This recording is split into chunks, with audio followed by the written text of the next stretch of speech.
Hey everyone, ToxicRoach here for another episode of the Sandbox. Again, where I take my world, where I build and create all the individual weird little things that I make for dungeons and creations that I make.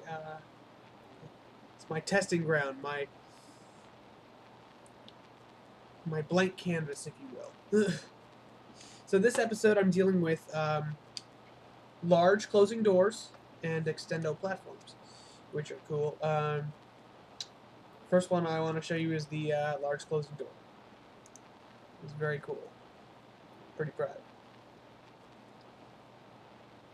Here it comes. Right now I have it set to a gate, but of course you can make it to be whatever you want. And I'm going to show you how to do that right now. Okay, here's basically how the process works. You've got a whole line of pistons over here, and you lay whatever door style you want along the horizontal line. Now, here's the best part about this. This is very, very simple. Essentially how it works, pushes out, and then that pulls back, and gravel drops in, and you can push it out again. Now you can have this extend straight out, of course, or if you want, with the door, for example, you can have other pistons set over here to push it up or down, or vice versa. For sake of argument, I'm going to have it push up. Also, if you have it pushed in any other directions, like up or down, I also would like to mention you should put obsidian on the other side of whichever direction. That way, because as you know, obsidian can't be pushed by blocks. So that way you're not pushing through and destroying anything else. So this will be pushed up.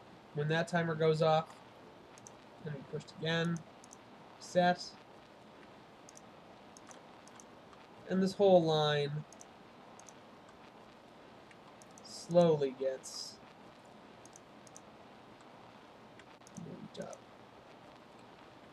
And as you can see, any block that's capable of being pushed is capable of being integrated into this very simple pushing design. You can see here's the whole line again right here. Now, back over here I have the door module you just saw completely unloaded and ready to be filled. So for example, let's say if I were to do that gate design again, what I'd do is I'd come in and I'd lay the gate for whatever I want, whatever you want, but lay it out horizontally. So 2 levels that way, like that. I'm going to take the iron bar.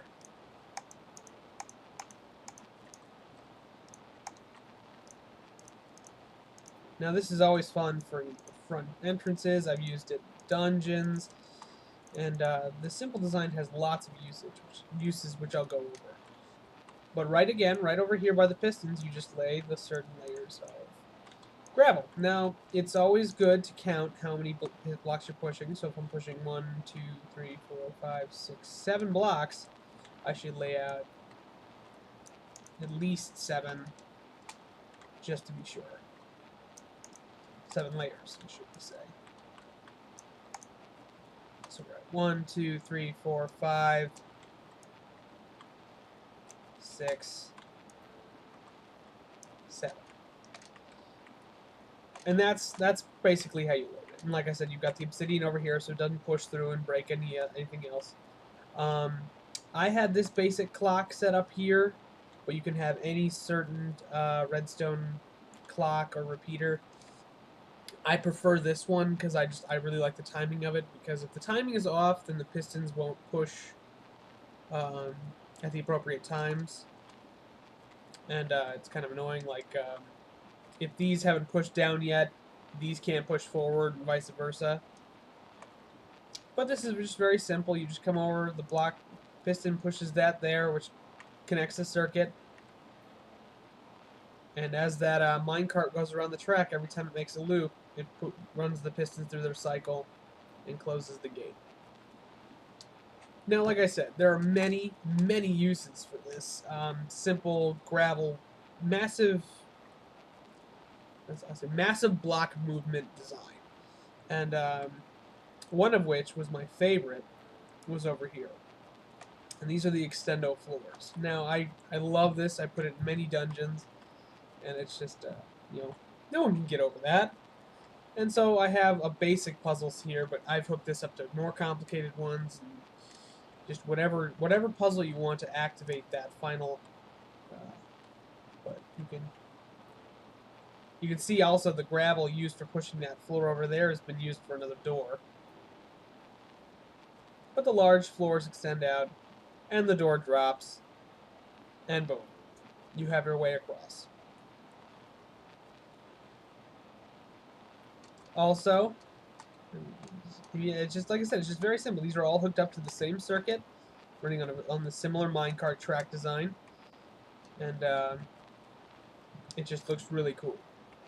Now, I had another example set over here. One sec to start it.